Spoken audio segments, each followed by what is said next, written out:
back. This is the School Collective podcast where we bring together educators, innovators, and change makers who are bringing change to the field of education or mental health. Just in case you are a first time listener, I am your host, Christopher Ponce, expert dad, adequate school psych. And we do have a full crew here today, so let's have everyone introduce themselves. Amy, let them know what's up. Yeah, hi, I'm Amy Shatila, also a school psychologist. Grew up in Texas, in Minnesota now, and I am loving my few weeks off this summer, doing a lot of kayaking and backpacking. So just enjoying being outside. That's awesome. And we're happy to have you on here with our very special guests. And now, Brook Roberts, kind of give us a lowdown on you. Hey everybody, good day. I'm Brook Roberts. I'm a school psychologist in Texas, and have been doing this show now for a couple of years with my good friends Chris and Amy, and we're glad to be coming to you today. Well, Brooke, I do have a question. Do you think you and I are expert podcasters since we had a podcast before this podcast? Oh, okay. That's a great question. Experts, Well, I guess in ex our lens, because I think in general, like we're adequate, I think at best, but what do you think? I think we're aspiring expert podcasters. We're striving, So. right? Yeah, we've got experience, which is one of Mm. the required components of being an expert, right? Yeah. Well, I don't need a data answer. We're going to talk about enough data Okay, today. All right. So let's move all on. right, all right, all Let's right. move on from us. Right. So we are honored to have two very influential guests today, type people whose bios would take me 20 minutes to go through. So, in the interest of time, and to allow any youngsters out there who may not know about these two gentlemen, I'm going to have them introduce themselves. And I think we should go by seniority. So, Jack, since you graduated with your bachelor's in 1972, go ahead and give us a quick rundown of yourself.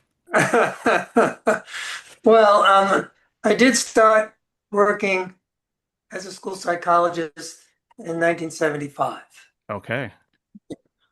And so actually, interestingly and coincidentally, I have an article in the Communique, What I Learned Over 50 Years as a School Psychologist. Yes. Mm.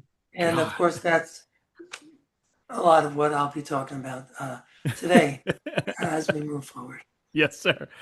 All right, John, give us a quick rundown about yourself. Well, good afternoon, everyone. It's an absolute pleasure to be here. John Kelly, proud school psychologist. Before I introduce myself, I do have a question for Chris and Brooke. You talk about expert podcasting. Are you kind of like the Travis and Jason Kelsey of the school psychology world? Yeah. That might be something that you could aspire to. I mean, School Psyched has obviously got it, in the bag already, and they're great at what they do, right? And we're just trying to bring a little bit of more dumbness to it, right? So, All right, so hey, personality, if you may. Travis and Jason Kelsey will fit right in that category there, and a Well, little fun. But so Brooke and I for years, and this is why we brought Amy on because we needed more professionalism, is that we've called ourselves School Psych Stooges for like 10 plus years, all the years that we've known each other. And we're like, oh, let's do a podcast by ourselves. But the question came is like, who's going to listen to us just rattle on about nothing? And we're like, oh, well, clearly we need somebody intelligent on here. So we asked Amy to come be with us. So, and Amy brings us in and keeps us grounded and also makes sure that we're still respectable at the end of the day. So thank you, Amy, for that. Yeah, I don't know if that's true, but you're welcome. sounds great. I apologize for diverting there for a moment, but No. again, my name is John Kelly. I am as I said, proud school psychologist of 38 years. Primarily, I consider myself a practitioner. I've worked in the schools up on Long Island in New York for my entire career. Have been involved in a few other ventures throughout my career. I would say one of the particular areas of passion for me is advocacy work and advocating for children and the services of school psychologists. So that has kind of taken me into state association leadership and leadership at the national level as well. So I'm just very, very happy to be here today and have conversation with you guys. So between both of you guys, you have a couple years of experience, is what you're saying. Just a few. Yeah. Jack doesn't like it when I say we're two old guys, but we're two of the Your seasoned experience. school psychologists. We're Yeah. matured. Yeah. Mature. Yeah, sure. Okay, so we always like to kind of know with our new guests, like how did you become a school psychologist? Not like literally, but how did you learn about the field? How did you fall into our field? So, John, since you're already talking, we'll start with you. Well, actually, I'm glad that you started with me because Jack's journey is kind of an interesting one. That we actually didn't cross paths, but our journeys kind of have a commonality in the past. So, as an undergraduate, kind of traditional psychology undergraduate, didn't know too much about school psychology, quite honestly. It's as Kathy Cowan at NASP used to call it, a stealth profession. Didn't A lot of people don't really know too much about it, and certainly I didn't. But ended up in graduate school at Hofstra University on Long Island. And it is a combined school psychology, clinical psychology program. And I think once I started the program and started working in the schools, I really developed a passion for a lot of these services that we offer as school psychologists that, I kind of saw we can get to kids before they need those clinical services outside of school. And I just got real excited about it. And I saw some real opportunity to do some good work within the schools. And then I was just blessed with, starting a position in a school district again here on Long Island, having administrators who understood what I do and understand the value of school psychologist. And quite honestly, I spent my entire 38-year career in the same school district and virtually the same school that entire time. And I do credit it to the folks who supported me and understood what I was doing. And John, honestly, you are an extraordinary school psychologist, and that's why you lasted 38 years in the same place. Well, I appreciate that. I've I do. I've seen you in action, and that's my professional opinion. Well, Well, Jack, how did you kind of stumble into our world? It actually started with my first profession, which was not psychology at all. Oh, I was a professional musician, and I used to teach guitar. And when I was teaching, as I was only 16 when I started teaching, I was really curious, why do some kids learn better than other kids? I Mm. use the same books, I give them the same instruction. Some kids get it, some kids don't. When I went off to undergraduate, I didn't really know what I wanted to do, but I really resonated to psychology. I went to CW Post on Long Island, and I had a lot of good teachers, a lot of breadth from behavioral to Freudian to neuropsychological. Um, and somehow somebody said, why don't you go to a school psychology program for your master's? And then I looked into that and wound up getting my master's at St. John's, also on Long Island. Started working as a school psychologist in Bethpage on Long Island and worked there for a couple of years. And then I decided to try to get into a doctorate program. I couldn't get in the doctorate program that Dr. Kelly got into, by the oh, way. the first of many battles, I'm sure.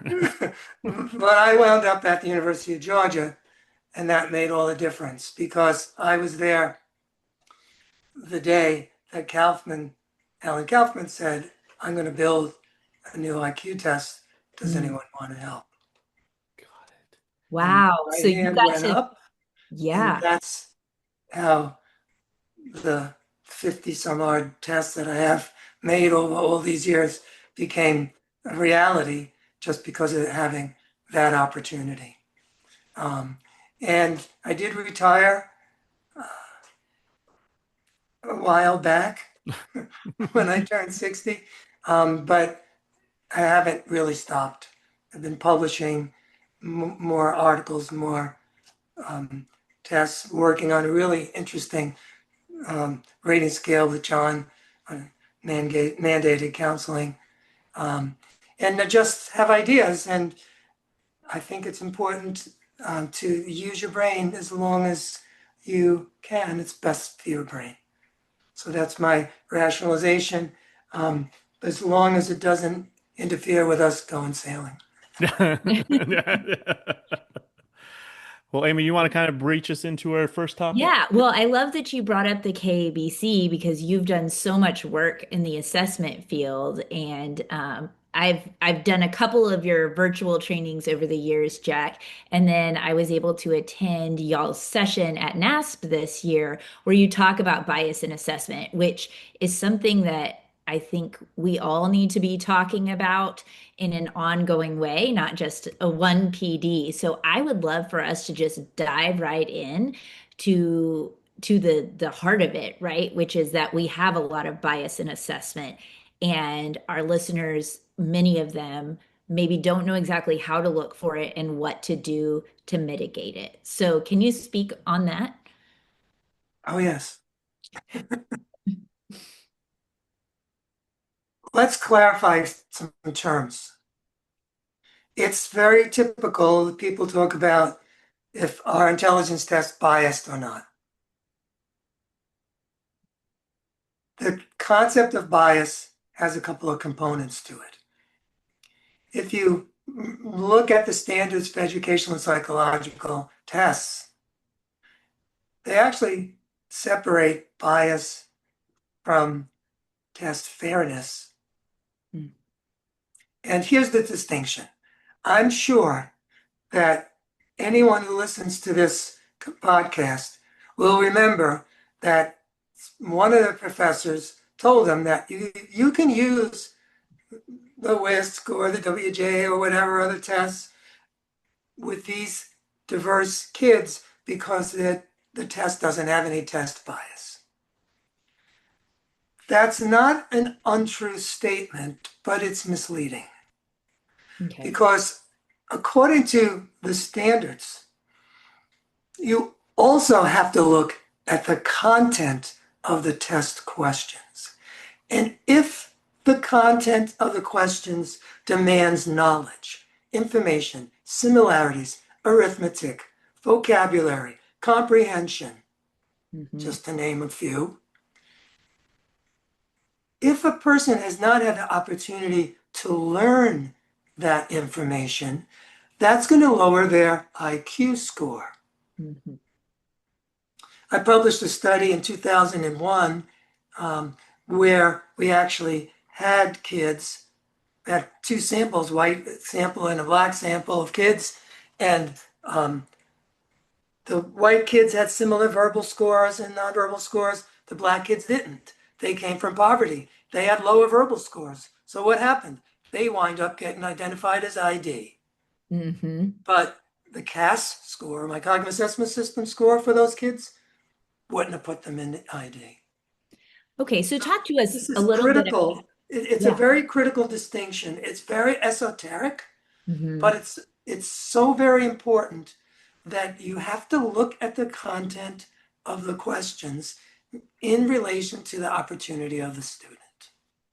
So I think And oh, go I'm ahead. sorry. I was Yeah. just gonna add on a little bit to that I think that's a really important, again, as a practitioner. I think Jack's right. I mean, I remember professors. I remember going to workshops, new versions of whatever test coming out, and each and every time folks would talk about the test not being biased, and so therefore you could use it with the diverse populations. But I think what the critical piece for me, again, as practitioner, is thinking about it in terms of fairness and equity. And that's really the term that we try to use is, are these tests being used in an equitable manner? And when we see the differences in the population in terms of scores, no, you can't identify bias within the test because, again, statistically, and we won't get into all the statistics behind it right now, doesn't show bias per se, but it's not a fair or an equitable test. And I think that that's the lens that I try to look at it through, particularly when talking to colleagues about this. Okay. And So, just to put it in a little more context, mm-hmm. keep in mind how many kids of color get identified as ID. Mm-hmm. Way too many. think about all the gifted kids of color who are given a Colgate and a whisk and they can't get in. To give you an idea of the enormity of this, in our book that my two colleagues, Dina Brias and Kim Lansdowne, and I wrote, we actually were able to estimate the number of kids of color who were smart enough to be in gifted and aren't. It's 1.25 million kids Wow. in school right now who are unappreciated and alienated. Mm. Wow, that's a staggering number. Okay, so tell us for more building equity in tests. How do we do that if we're not supposed to rely on a lot of these other things that you were talking about, the comprehension, the calculation, all these different things? What should we be looking at? That's a really great question. And to answer it, we have to step back a little bit. First of all, in order to know what should be on a test, you have to have a theory of intelligence that defines what you want to call them, abilities, processes, whatever term you might use. You need to start with a theory. Now, the most widely used tests that we have, and we've used them for 100+ years, were developed basically by Binet and Terman. Mm. When Binet created his final version before he passed, he took out of the previous collection items that demanded knowledge. And he explicitly said that these kinds of questions, vocabulary and math and all that kind of stuff, those are going to be acquired if you have opportunity. That's what Binet said. Terman comes along and he puts all that verbal stuff back into his Stanford Binet because he believed verbal was the highest form of mental ability. Terman had a student, Arthur Otis, of the Otis-Lennon, a group administered test used often for identification of gifted kids, group administered. Otis influenced the development on the Army Alpha and the Army Beta. A lot of people don't know about the Alpha and Beta, some do. Why is that important? Because there was a military examiner who worked at Fort Logan, Texas, and he used the Army Alpha and the Army Beta. He liked it so much that he, by today's standards, violated copyright by pulling out the subtests to create the Wechsler-Bellevue. Oh. Wechsler never had a theory. Terman never had a theory. Binet never had a theory. Woodcock never had a theory. Kaufman tried to at least bring our attention to the need for a theory. But the only person who's ever actually explicitly built an intelligence test from a specific theory is my colleague J.P. Dass and myself. That means we say, well, we don't want information on our test. We don't want vocabulary. We don't want analogies, and so on and so forth. So in order to kind of give this context, we have to understand how we got to where we are now. And now we have so many books and so many people, all of whom I completely have known forever and have a lot of respect for. I don't agree with, but I don't think that we should be having to figure out what subtests measure. If you have a theory, you build according to the theory, you validate what the test measures, and you're done. It just makes it a lot easier. So that's the short answer to that question. That was the short one. Yeah. Well, I have a quick question. This one's, we'll start with John on this one, right? There are so many different batteries at our disposal, right? And there, you walk in, you're a new early careers practitioner, and you walk into your testing room, and there's 47 different cognitive batteries up there, right? What questions should we be asking ourselves when we're choosing an assessment battery? just in general? And I I know love there's that quote. probably very specific ones you have in mind, but like think about the first year it's in there, no supervisor anymore, and they're like, shoot, what am I supposed to give this kid? I know what the whisk and the woodcock are and the KABC, but you know, No, I love that question, Chris, because I think quite honestly that's where we need to start. Very honestly, when we have a new referral, again, as a practitioner, we need to kind of ask what information are we seeking about this particular student, and that should always guide our selection of the instruments that we're using.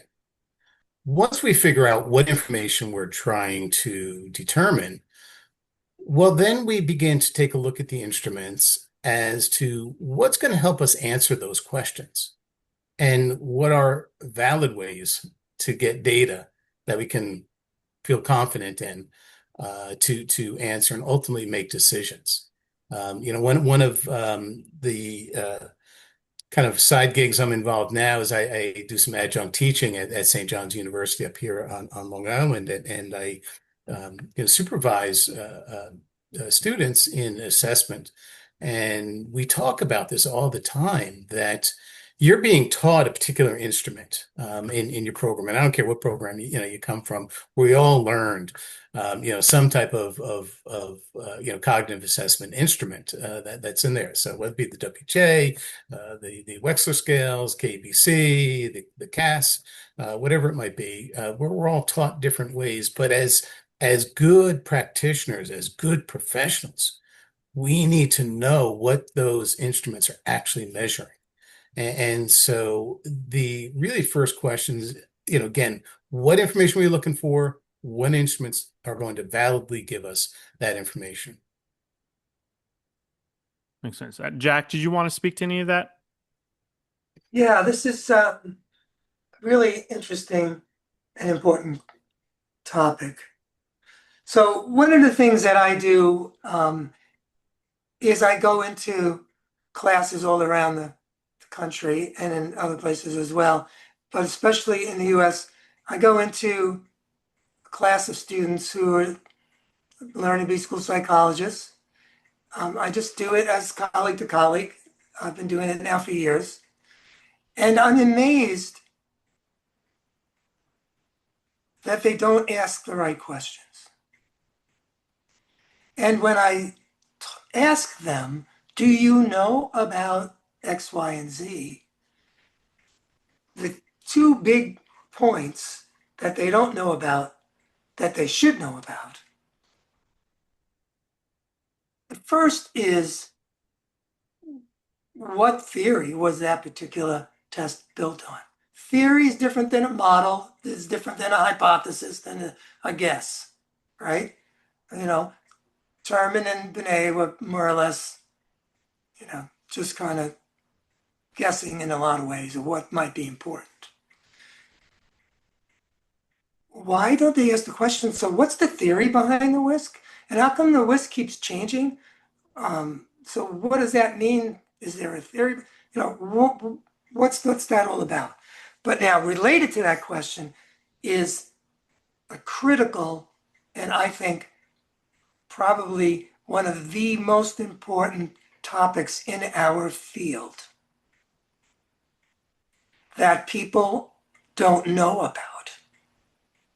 And that is all the research that's been done on all the intelligence tests by people like Ryan McGill, Gary Canavay, Dombrowski, and so on, where they've asked the statistical question, do the part scores, subtests or scales, have enough specific variance, and to put in other words, information beyond what the total score told me or not? And what has been found is the only score that you should be interpreting on all the tests that you've been taught to break apart and look at all the little pieces of. All of those tests should only be interpreted at the total score. So in other words, everything on that you've been taught about the WISC and the WJ, the differential ability scales, and on and on and on. I can label them on and on. There's only been one exception, and that's the CAS. Quite a number of years ago, I gave my standardization data for the original CAS to Gary Canavay. I didn't know him that well at the time, but I knew what he was doing, and I had a lot of respect for him, and I still do. And I said to him, here's my data. Do what you do. Tell me, can I tell people they can interpret PASS? And he did his analysis, and he said, yes, you can. Ryan McGill gave a presentation at the last NASP on the CAS2 standardization data. He came to the same conclusion. I have a paper coming out in the journal Assessment, which is like, the premier journal of assessment, where folks from Cyprus did the bifactor analysis and got, yes, you can interpret those four. And I just got on my desk the other day a study done with the Swedish version of the CAS. And yes, you can interpret PASS. So we're seeing all this convergence of evidence that yes, PASS is what you interpret, not subtests, PASS, because that's the theory, that's what it was built on, that's what's validated on. Instead of having this approach of, well, you look at it, if you get a couple of subtests that look like the scores are similar, try to figure out what they measure, and you can go to books and they'll tell you, well, this subtest measures these multiple things, and try to match it up, and then you can tell the teacher something really important, which of course I don't really believe there it's important, but that's what we were taught. And my aversion to this goes back all the way back to 1975. I remember sitting across the table from a teacher who really wanted to understand why this kid was having so much trouble. And I interpreted picture completion to her, saying, well, the problem is he can't determine between essential and non-essential details. And I remember thinking to myself, that is a BS statement, but that's what we were told. And that's what we're still being taught. More sophisticated, but it's still the same thing. Yeah. That's what happens when you don't really have a good concept of what exactly you have. And so just for our listeners who might not know, the PASS system, PASS, is planning, attention, simultaneous, and successive processing. Is that right? Right. Okay. It's built on different regions of the brain. We didn't make it up. Yeah. It comes from Luria's, come from neuropsychology, base of the brain for attention and cortical arousal, back part of the brain for simultaneous, occipital parietal, temporal for sequencing, and the front part of the brain for executive function or planning, whatever term you want to use. So we didn't make it up. We just built tools to measure those four ways of learning or thinking or abilities, whatever term you want to call it. John, did you want to jump in? You unmuted yourself, so okay. All right, so why do you think universities are still teaching this way? I mean, you said it's more sophisticated, but if we have data to support otherwise, why is it still happening? John, you're the professor. I'm not there anymore. I think in all fairness, and we try to do this. I mean, Jack is obviously very, very passionate, about this work. He's been doing this work for over 50 years now, and it really comes from a place of equity. I said it before, and that's really the lens we try to look at this. And so when we're making decisions about students, I think we try and look at it through that equity lens. But I also again, as a practitioner and someone who use the Whisk and use the WJ and use the Kaufman, for almost exclusively my entire career. I understand the pull in that direction. There are folks out there who are equally passionate about the development of the WJ. I work with some of those folks now. There are folks who are obviously very, very passionate, about the newest versions of the Wechsler scales. So, I think that I'll speak for myself and certainly not for Jack, but I don't want to be sitting here saying to folks, you can't use that. Don't do that. You're a bad school psychologist if you're using one of these other scales. Jack may say that, but I won't. No, Um, I never said that. no, I know, I know. I'm joking with you there. Um, because I think that as good consumers, as professionals, we need to know. I'll go back to my answer that I offered before. What information are we trying to get? What decisions are we trying to make about students? And what are the instruments that we have available to us that will allow us to make valid decisions about those students? That is something that has stood out for me my entire career. I've been extremely, extremely cautious when I'm making a decision about a student. We're influencing lives. We're influencing the trajectory of educational opportunities for kids. When we as school psychologists are doing these evaluations, I don't want to be overly dramatic about it, but it's that powerful. We are Yeah. powerful professionals that our data matters. I know a lot of school psychologists feel, oh, no one listens to us, or no one really pays attention to the reports we write or the data we get. But the reality is decisions are made based upon the assessments that we give.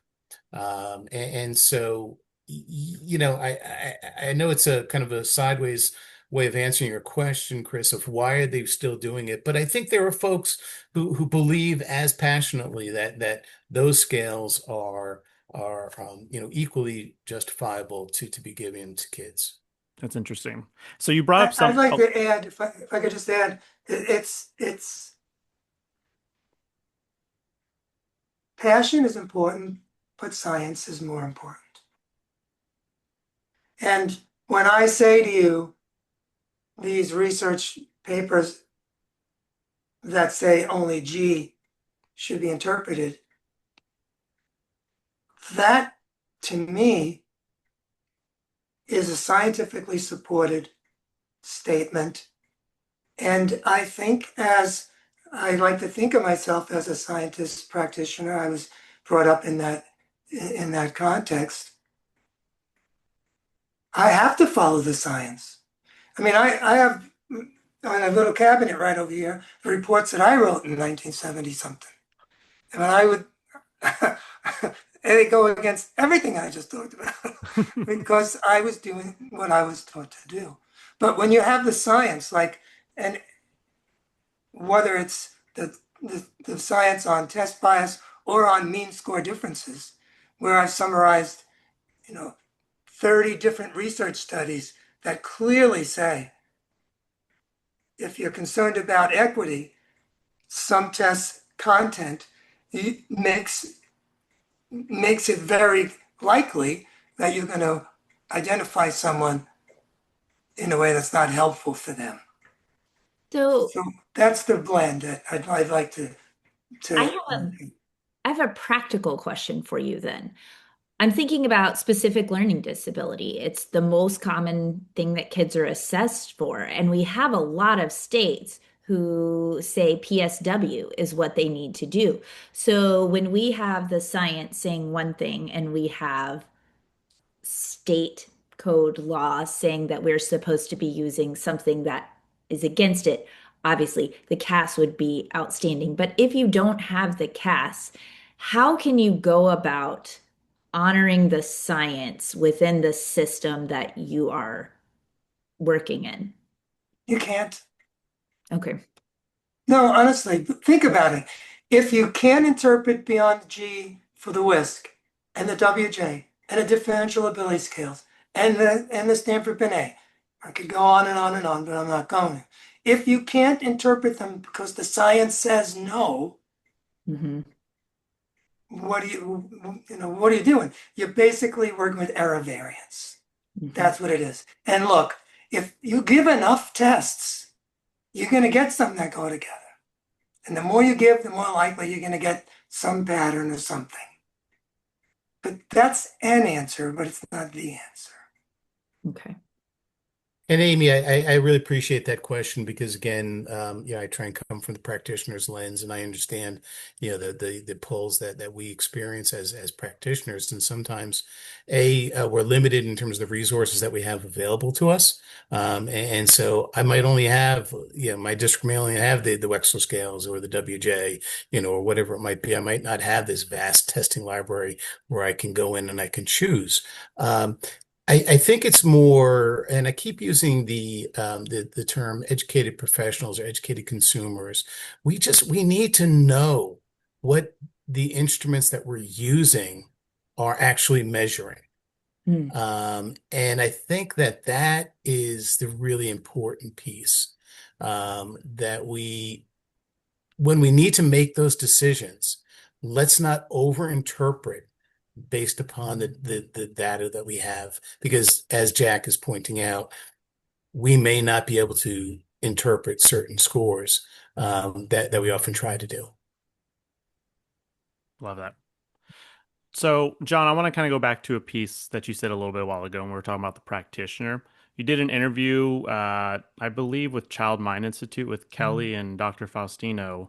I think it was like last year or something. And you spoke to removing barriers for students to be successful. Can you speak to how school psychologists are in a unique position to help navigate those that are not just an academic? Because you spoke to social and family issues as well. Yeah, appreciate that. For folks that may not be familiar, Child Mind Institute is it's an international organization started by Harold Kopowitz, Dr. Kopowitz, who is a very well-known child psychiatrist, who was doing some amazing work, and really kind of interesting that it goes along with what we're talking about today in terms of assessment and some of the stuff that Jack's talking about in terms of brain-based behavior. And Dr. Kopowitz is very much into brain-based behavior. And that's what Child Mind Institute is all about. And we did have an opportunity to do some work with Dr. Kopowitz and folks at Child Mind talking about school psychologists and how school psychologists are in that unique position to really understand a child from multiple perspectives. And that, as psychologists, we understand human behavior. We understand all of the factors that go into it, but we're also educators, and so we understand that educational world. And so it's the perfect blend of training as it relates to understanding the whole child. And so whether it be family factors, social emotional factors, educational learning factors, processing difficulties, whatever it might be, I do believe that we as school psychologists are very well trained and experts, probably the best experts within the schools to really understand the child on that level. I think it's so important to understand because I do feel like a lot of times school psychs believe themselves just to be testing machines, but not understanding the full broad scope of what we're capable of. And I think it's important to have that understanding. And so I'm glad you kind of spoke to that type of stuff. Um, Yeah, just real quickly to follow up on that, and I really appreciate that point, Chris, because I think you're absolutely right. Again, I think many of us as school psychologists, we see ourselves in a limited role, and that's oftentimes because of the role that we're placed in. However, we're so much more than those roles that we're placed in. And this is where my advocacy work has really come in terms of really advocating for that expanded role. I think the beauty of the NAS practice model is not that it's a standard that we hold ourselves against, but it really defines the scope of practice, our training, and what we're really capable of doing in those 10 different domains for comprehensive school psychological services. And so, yeah, I do think this is one of my soapbox issues that we as school psychologists need to do a better job at really advocating for those broader roles. I think it's important too. I mean, even when you speak to like, I'm thinking about the district that I work in, we are used in a broader capacity than just assessment, right? We are used in all aspects, and we have integrated multidisciplinary approaches into all of our things as well. And we're meant to be people who are advocating for students and are pushing things and making sure things besides just the academic stuff is being dealt with, right? And we want to be seen as the experts on our campuses. So I'm glad that you're advocating for that as well, because I know there's a lot of districts where that is not the case. They're overwhelmed, they're overburdened, and all they have time for is assessment. And I mean, that's just kind of the nature of having a shortage, right? It, And it, you know, that plays into it, and I apologize, Amy, but that certainly plays into it. And I want to be really careful here, and I apologize. I just want to make this one kind of point. I do not want anyone listening to this or any school psychologist to feel that they're a bad school psychologist if they're not practicing in this comprehensive manner. No, hey, listen, we all get it. We're placed into situations. That's different than advocating for this expansion of our role. And that's where I think we could do more work. yeah, absolutely. And I was just going to say, I think that advocacy work is really important to help mitigate the shortage, right? Because I think if we're able to practice in our full role, there's a lot more fulfillment there, a lot more plugging in with the community, which I think helps us stay vibrant and use our brains, like you were saying, Jack, and be able to sustain a long career in this role.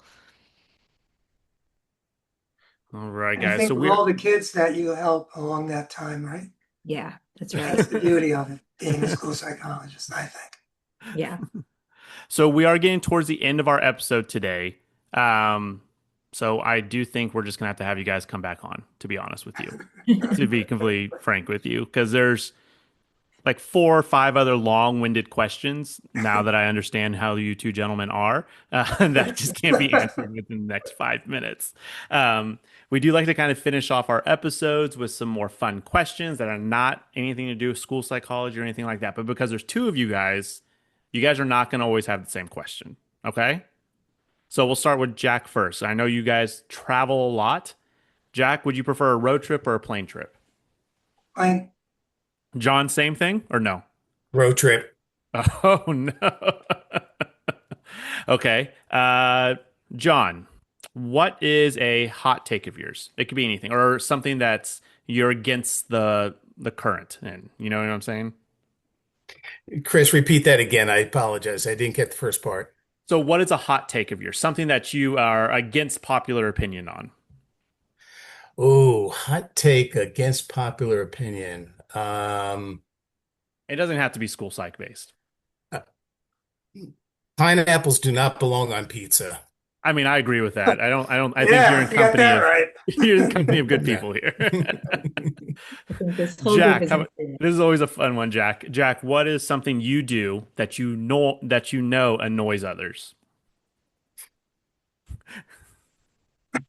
Can I answer for him? Yeah, go Yeah, ahead, Joe. please do. No. Well, I think it's when I end my presentations singing a line from a song. Maybe it's time to let the old ways die. I don't think that's annoying. I think that's great. It's like ending a book. It's always hard to end a presentation because sometimes it's just done, and then you're like, all right, I guess we're done now. You guys can leave. Yeah. Yeah. John, is there something you do that you know annoys others? Oh, if you ask my two daughters, I'm a perennial selfie taker. My daughters hate it when I'm trying to take selfies of the family. Yeah.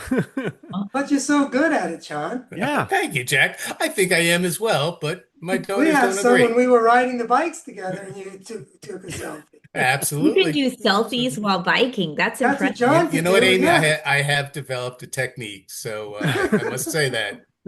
But again, my daughters are really what matter in this context. That's right. All right. We kind of got some insight before we started recording today. But outside of the world of school psychology, John, what is something that you just love with a passion? Well, I'm going to get serious for a moment, and then I'll answer very quickly. There's life beyond school psychology. Having worked in the field for 38 years, retired from the schools a few years back. And I think it's so important for us as professionals to recognize we need to have lives out of here. I love being on the water. The water is my sanctuary. And so, whether it be out sailing with my good friend Jack, or just, being at the beach, that's my place to be. Awesome. And I love that. Jack, same question. What's something outside of school psychology you just love?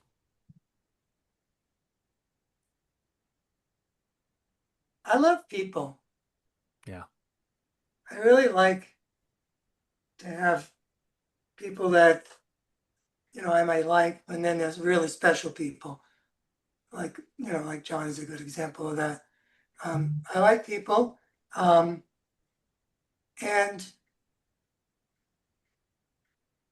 I love to have my guitar out and play and sing with people. We're going to be doing that the rest of the week, John. and it's a way for me to share what I started doing when I was 8 years old.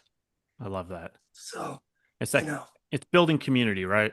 yeah, I love it that. brings people together, That's phenomenal. and it's beautiful. I love that. I love that. Thank you guys so much for sharing that. And thank you for coming on our podcast. I do want to let Brooke kind of give us some closing thoughts as we finish today's episode. You guys have no idea. Like I'm getting goosebumps just listening to your responses on those last couple of questions. It's just so endearing to be with you and to see, your human side. And so I want to really, for all of our listeners, really thank you for coming on. I've got a lot of thoughts bouncing around in my head about the role of the scientist practitioner right now, but also about our collective responsibility, and what we carry with us into our roles. Jack and John, thank you for coming on today, for giving us a free hour-long workshop. As always, thank you for tuning into the School Collective. If you've enjoyed this episode, don't forget to subscribe, share it with a colleague, leave us a review. And until next time, take care, stay curious, and as always, good listening.